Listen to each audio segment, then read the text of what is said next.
So hey guys, welcome back to my YouTube channel. I am Deepika and today I am going to do some neat important previous year question of chapter Principle of Inheritance and Variation of class 12th. ठीक है, तो आज हम इसके part 1 के अंदर Mendel's law of inheritance topic और inheritance of one gene से जो क्वेश्चन होंगे अपने लास्ट 10 ईयर के अंदर जो आ रखे हैं वो कंप्लीट करेंगे. ठीक है, so let's begin and here is the first question that is,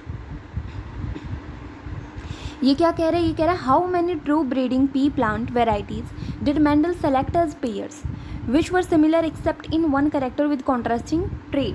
भाई मेंडल ने टोटल 7 पेयर लिए थे ना. अगर आप एनसीईआरटी में वो टेबल देखोगे तो वहाँ पे 7 पेयर देखेंगे. कॉन्ट्रास्टिंग ट्रेट के साथ अगर बात की जाए तो टोटल कितने हो जाएंगे 14. ठीक है, सो राइट ऑप्शन कितना हो जाएगा अपना 14. ये क्वेश्चन नीट 2020 में पूछा गया था. नेक्स्ट क्वेश्चन है among the following characters which one was not considered bye Mendel in his experiments on P. भाई पी पर उसने बहुत सारे जो एक्सपेरिमेंट किए थे तो उसमें उसने क्या चीज़ नहीं ली थी, मीन्स कौन सा कैरेक्टर उसने यूजेबल नहीं किया था. देख लेते हैं. ट्राइकोम्स, ग्लैंडुलर और नॉन ग्लैंडुलर. अब जाके जल्दी से वो टेबल देखो. सबसे पहले तो आपको भाई नीट देना है तो वो टेबल भी याद रखनी पड़ेगी क्योंकि उससे क्वेश्चन बिल्कुल उस पर मतलब जो भी कैरेक्टर हो उन पर बेस्ड क्वेश्चन पूछ लिए जाते हैं. ठीक है, सो अपना ऑप्शन ए इज़ इनकरेक्ट. क्यों? क्योंकि ये तो लिया ही नहीं था. सीड लिया था ग्रीन येलो, इसमें येलो डोमिनेंट है, ग्रीन रिसेसिव है सीड का कलर जो है. पोड लिया था इन्फ्लेटेड कॉन्ट्रास्टेड और स्टेम लिया था टॉल और ड्वार्फ. बाकी ये जो है वो अपने डोमिनेंट है और बाकी की जो है वो क्या है रिसेसिव है. ये क्वेश्चन नीट 2017 में पूछा गया था. नेक्स्ट क्वेश्चन है which one from those given below is the period for Mendel's hybridization experiment. कौन सा था? ये भी एनसीईआरटी में बिल्कुल लाइन दे रखी है. तो कौन सा अपना राइट ऑप्शन अपना है 56 to 63. 7 साल उसने जो है वो पी पर काम किया था. जो गार्डन पी है ना, पाइसम सेटाइवम, उस पर उसने क्या किया था, काम किया था. 7 साल तक इतनी मेहनत की थी उसने और हम उसको सिर्फ 2 पेज के अंदर पढ़ लेते हैं. बाकी उसके सारे जो है वो लाज वगैरह. ठीक है, तो ये कहानी मेंडल की थी तो आप इसको ध्यान रखो. नेक्स्ट क्वेश्चन है in is classic experiments on pea plant Mendel did not use. भाई उसने कौन सी चीज़ यूज़ नहीं की, उसने जो एक्सपेरिमेंट किया था फिर से वही चीज़. ये भी करेक्टर पर बेस्ड है. सीड शेप, बिल्कुल शीड की शेप ली थी. कौन सी ली थी? राउंड और ब्रिंकल ली थी. फ्लावर पोजीशन बिल्कुल लिया था एक्सियल और टर्मिनल लिया था. सीड का कलर बिल्कुल लिया था येलो और ग्रीन लिया था. पोड लेंथ नहीं, ऐसा कुछ नहीं लिया था. ठीक है, option D is incorrect. Means वैसे करेक्ट होगा. यहाँ पे ये तीनों बिल्कुल लिए थे, ये नहीं लिया था. तो ऑप्शन डी जो है वो 4 ये जो क्वेश्चन है इसके हिसाब से करेक्ट है. How many pairs of contrasting characters in P plant were studied by Mendel in his experiment. तो ये कह रहे हैं कितने पेयर कितने थे, तो पेयर कितने थे 7. कहाँ है 7? बी है. ठीक है, option B is correct for this. Next topic है इनहेरिटेंस ऑफ वन जीन. उससे सिर्फ वो 3-4 क्वेश्चन ही आए हुए थे. ठीक है, तो वो थोड़ा ध्यान रखना. यहाँ से ये जो टॉपिक है ना that is very very much important. ये टॉपिक बहुत ही ज़्यादा इंपॉर्टेंट है क्योंकि इससे जो है वो भर के क्वेश्चन पूछे गए हैं. ठीक है, सो फर्स्ट क्वेश्चन देखते हैं इसका. ये कह रहा है कि identify the wrong statement with reference to the gene I that controls ABO blood group. ठीक है, चलो देख लेते हैं. अपनी जीन आई कंट्रोल करती है ABO ब्लड ग्रुप, तो उसके रेफरेंस में कौन सी स्टेटमेंट रॉन्ग है. ये क्वेश्चन अच्छे से पढ़ा करो. राइट नहीं पूछा, रॉन्ग पूछा है. कई ऐसे ही देख के जो भी पहला ऑप्शन देखे जल्दी में कराते हैं. ठीक है, the gene I has 3 alleles. बिल्कुल सही है. IA, IB और I जो थी ना अपनी, तो ये 3 एलील्स इसके पास होती हैं. A person will have only 2 of the 3 alleles. बिल्कुल सही बात है. 3 में से एक इंसान जो उसके पास 2 ही एलील होती हैं. जब IA और IB जो है वो एक साथ प्रेजेंट होती है तो क्या वो same type of sugar express करती है, तो that is the incorrect statement. ठीक है, क्यों? क्योंकि ये जो हो slightly different form of sugar जो हो बनाती है.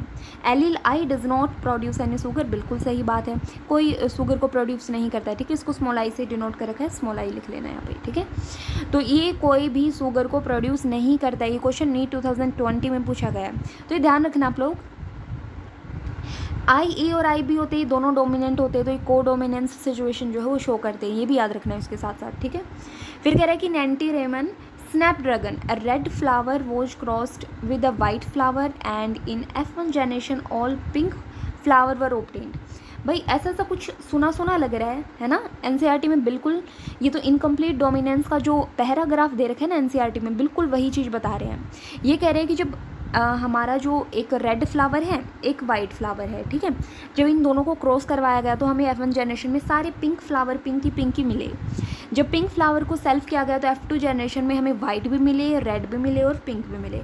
जल्दी से जाओ और इनकम्प्लीट डोमिनेंस के बारे में एक बार जल्दी से पढ़ लो, ठीक है। उसके रिगार्डिंग इनकम्प्लीट स्टेटमेंट पूछ रखा है। सो फर्स्ट को दे रखा है कि law of segregation does not apply in this. कैसे नहीं होगा? लॉ ऑफ सेग्रीगेशन तो हर किसी में अप्लाई होता है ना। मीन्स वो तो गैमेट्स जो है वो सेग्रीगेट करेंगे तभी तो बच्चों के अंदर जाएंगे। ऐਵੇਂ कैसे हो सकता है? सो ऑप्शन इज इनकरेक्ट, ठीक है। इनकरेक्ट पूछ रखा है तो ये गलत है। This experiment does not follow the principle of dominance. तो ये बिल्कुल सही बात है, इसने प्रिंसिपल ऑफ डोमिनेंस का कोई रूल फॉलो नहीं किया था, इसलिए इसको इनकम्प्लीट डोमिनेंस बोलते हैं। क्योंकि डोमिनेंट वाला क्या है कि वो अपना कंप्लीट दिखा दे इफेक्ट, और ये क्या है जो कंप्लीट इफेक्ट ना दिखा पाए। पिंक कलर जो हो इनकम्प्लीट डोमिनेंस बिल्कुल सही है। रेशो जो है वो हमारा कुछ इस तरीके का रहेगा, ये भी बिल्कुल सही है, ठीक है। 1:2:1 कब? F2 में, ठीक है, ध्यान रख लेना। क्योंकि F1 में तो हमें सारे के सारे पिंक ही तो मिले थे, पिंक ही तो मिली थी। F2 में ही तो रेशो जो है वो इस तरीके का दिखेगा। ये क्वेश्चन नीट 2019 में पूछा गया था। क्वेश्चन है, ये कह रहा है कि the genotype of a husband और जो वाइफ उनका जीनोटाइप कुछ ये दे रखा है। Among the blood type of their children how many different genotype और फिनोटाइप हमको मिलेंगे, ठीक है। फिनोटाइप मतलब जो आउटर अपीयरेंस जो से जो दिखता है, जीनोटाइप मीन्स जो उनका जीन का कम्बिनेशन जो होता है, ठीक है, जीन का क्या मैटर है, और फिनोटाइप जो बाहर से दिख सकता है हमको। सो देख लेते हैं, मैं आपको इसका बना बनाया दिखा देती हूँ एक बार। तो अपना यहाँ पे ये किसका है? ये है अपना हस्बैंड का है, ठीक है, हस्बैंड। और ये जो है वो वाइफ का है, ठीक है। तो यहाँ पे क्या देखा गया कि हस्बैंड का IA और जो वाइफ का IA है तो उनका कम्बिनेशन कुछ इस तरीके का बनेगा। हस्बैंड का IA और वाइफ का दूसरा तो उसका कम्बिनेशन इस तरीके का बनेगा। हस्बैंड का IB और वाइफ का IA तो ये बनेगा, और लास्ट में बचा वो एक ये बनेगा। तो ये 4 कम्बिनेशन हमारे बन सकते हैं। तो इनमें से जो हमारा जीनोटाइप है वो अपने क्या है? जीनोटाइप देखो ये वाला अलग अलग, सारी अलग अलग कम्बिनेशन है जीन्स की, तो मीन्स जीनोटाइप तो हमको 4 मिलेंगे, ठीक है। फिनोटाइप देखा जाए तो ये क्या है? ये फर्दर A के लिए कोड करेगा, मीन्स A ब्लड ग्रुप के लिए, ये भी A के लिए, ये जो हो AB के लिए, और ये जो है B। मीन्स फिनोटाइप देखा जाए तो वो ओवरऑल क्या है हमारे पास? ये वाला है AAABB। मीन्स यहाँ B दे रखा है इन्होंने, ठीक है। तो ये ध्यान रखना, मीन्स A तो अपना सेम है ना, तो मीन्स 3 फिनोटाइप हो जाएंगे और 4 जो है जीनोटाइप हो जाएंगे, ठीक है। क्या? 3 फिनोटाइप और 4 जीनोटाइप, याद रख लेना इसको, ठीक है। ये B है यहाँ पे।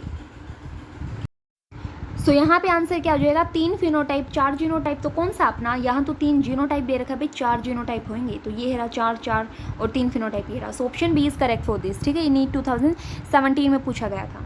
नेक्स्ट क्वेश्चन अपना ये कह रहा है कि a tall true breeding garden pea plant is crossed with a dwarf true breeding garden pea plant, ठीक है। टोल की हमने किसके साथ क्रॉस करवाई है? स्मॉल के साथ, ये ड्वार्फ के साथ। जब F1 प्लांट सेल्फ हुई तो resulting genotype were in the ratio of F1 plant, means इनके F1 प्रोगेनी पहले निकालनी पड़ेगी, जो कुछ ये आएगी है ना, मैं बताती हूँ अभी। और फिर इनका जो है सेल्फ करवाया गया, मीन्स F1 प्लांट जब सेल्फ करवाए गए तो उनका रिजल्ट क्या रहा, ठीक है, वो बताना है हमको। और वो भी कौन सा? जीनोटिपिक, जीनोटाइप का पूछ रखा है तो जीनोटिपिक बताना है। तो इसके लिए इसका एक बार स्ट्रक्चर देखते हैं पहले। सो गाइज यहाँ पे क्या दे रखा है हमको? यहाँ दे रखा है एक टॉल वाला हो गया, एक ड्वार्फ वाला हो गया पेरेंट, ठीक है। जब इनकी सेल्फिंग करवाई गई तो हमको क्या मिला? TT, मीन्स सारे के सारे टोल मिले, वो भी हेटेरोजाइगस। ये बिल्कुल मोनोहाइब्रिड ग्रोथ दे रखा है मेंडल का, ठीक है। NCERT में बिल्कुल ये डायग्राम भी दे रखा है। सो जब इनकी सेल्फ करवाई गई, यही तो क्वेश्चन था कि जब इनकी सेल्फ करवाई गई तो जीनोटिपिक रेशियो क्या रहा? तो इनकी जब सेल्फ करवाई गई तो ये हमारा रिजल्ट रहा पुनेट स्क्वायर से, ठीक है। क्या मिला? Capital TT, capital T small t, capital T small t और स्मॉल t, मीन्स 3 तो टोल मिले, एक ड्वार्फ। अगर फिनोटाइपिक पूछा जाता तो भाई हमें 3 लंबे लंबे दिख रहे हैं, एक छोटा दिख रहा है, तो 3:1 हो जाता है।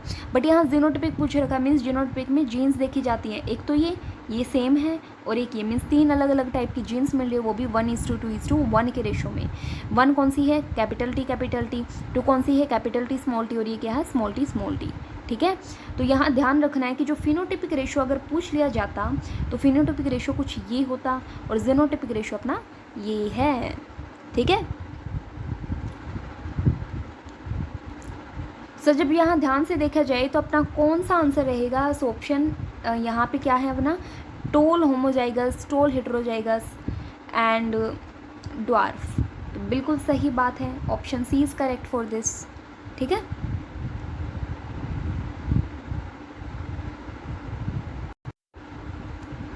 नेक्स्ट क्वेश्चन है अपना,